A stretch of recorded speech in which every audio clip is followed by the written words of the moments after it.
This video is an overview on probiotics.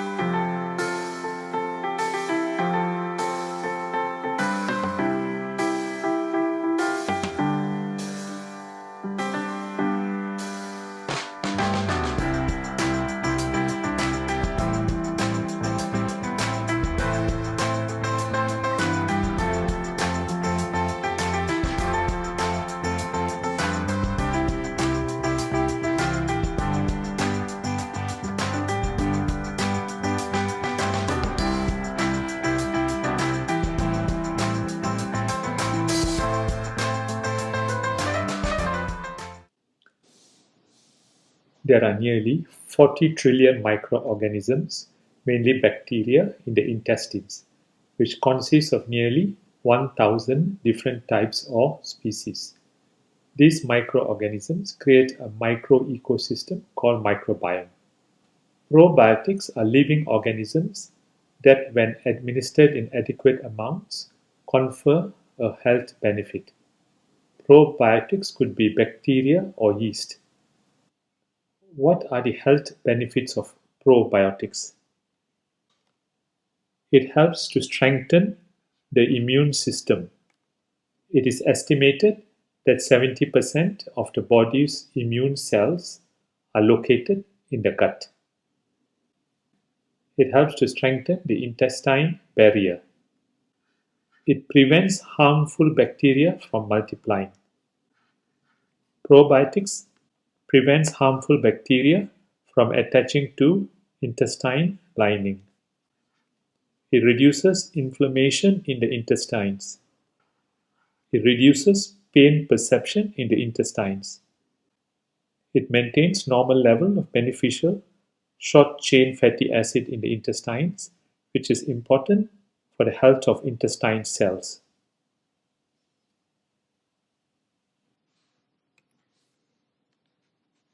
The results of studies done on the use of probiotics in various medical problems has been conflicting, with some showing benefit while others don't. Medical conditions that may be helped by probiotics and are medically proven in adults include treatment of acute infective diarrhea, Lactobacillus rhamnosus, GG, and Saccharomyces boulardii may reduce duration of diarrhea. Prevention of travelers' diarrhea, Lactobacillus GG and Saccharomyces may reduce the incidence. Prevention of antibiotic-related diarrhea, Lactobacillus GG and Saccharomyces has been proven to be beneficial. Taking probiotics within the first 2 days of starting the antibiotics is more effective than starting at a later date. Helicobacter pylori treatment. Saccharomyces helps to reduce antibiotic-related side effects and may help in eradication of the H. pylori. In functional constipation, it may help by improving gut motility.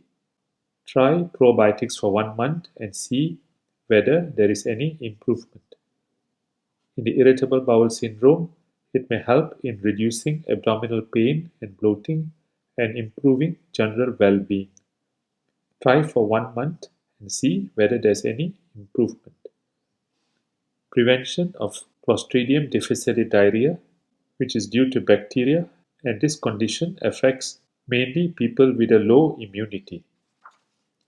Lactose intolerance, yogurt with culture of certain lactobacillus and streptococcus thermophilus might help in lactose intolerance.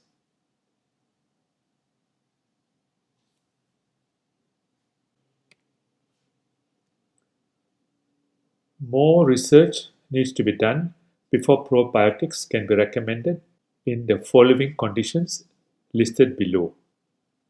The use of probiotics in some conditions appear to be promising, but insufficient data at the present moment to recommend routine use. Always check with your doctor before taking probiotics. Probiotics should be avoided in people with a weakened immune system.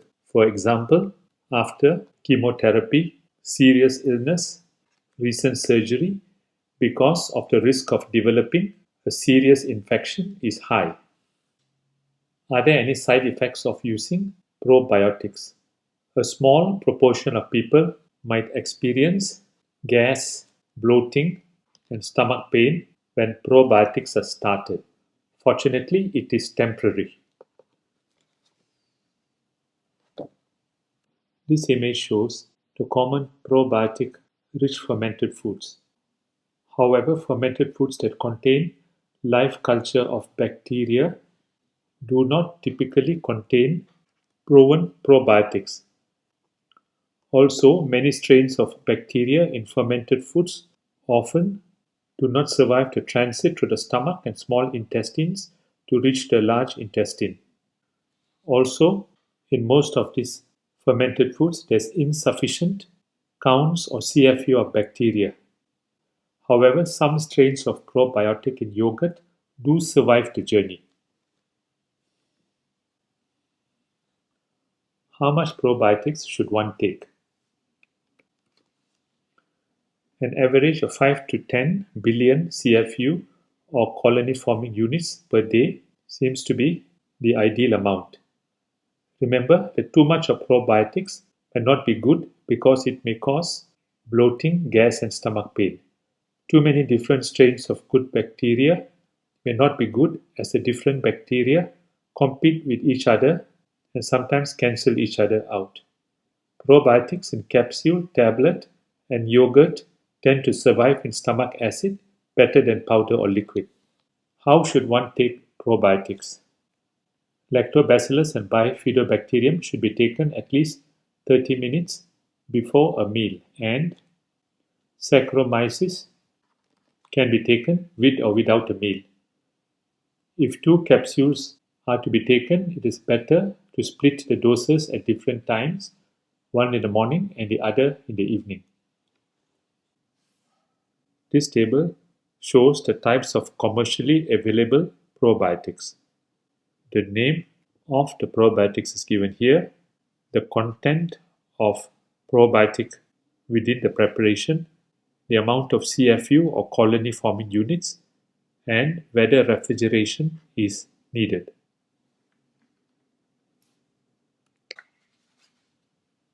This image shows foods that are rich in prebiotics. Prebiotics are plant fiber that act as fertilizer for the gut microorganisms. They are complex carbohydrates derived from plants and vegetables and are important if gut bacteria and probiotics are to thrive. Foods rich in prebiotics include foods that are rich in inulin. Sometimes some of these foods may cause gas, bloating, and flatulence in some people because of high FODMAP. FODMAPs are large carbohydrates that some people have difficulty digesting. For such people, a low FODMAP prebiotic might be useful as it causes less risk of gas and bloating. What factors can affect gut bacteria and change the balance between good and bad bacteria? What is good for gut bacteria include prebiotics, foods that are rich in polyphenols, which are often red, purple, and blue and black colored foods, and regular physical activity. It is recommended that a person does at least 150 minutes of exercise in a week. What is bad for gut bacteria include antibiotics. Most bacteria return in 1 to 4 weeks after stopping the antibiotics, but often may take up to 2 years. Let us also be aware that a lot of poultry and meat are fed with antibiotics and may be contaminated with antibiotics when we ingest them. Diet rich in sugars, fats, red meats, processed food, and food additives are bad for gut bacteria. Alcohol, drinking more than 2 glasses of alcohol per day is bad, except for red wine in moderation, which might be beneficial. More research needs to be done regarding the other factors that might affect gut bacteria.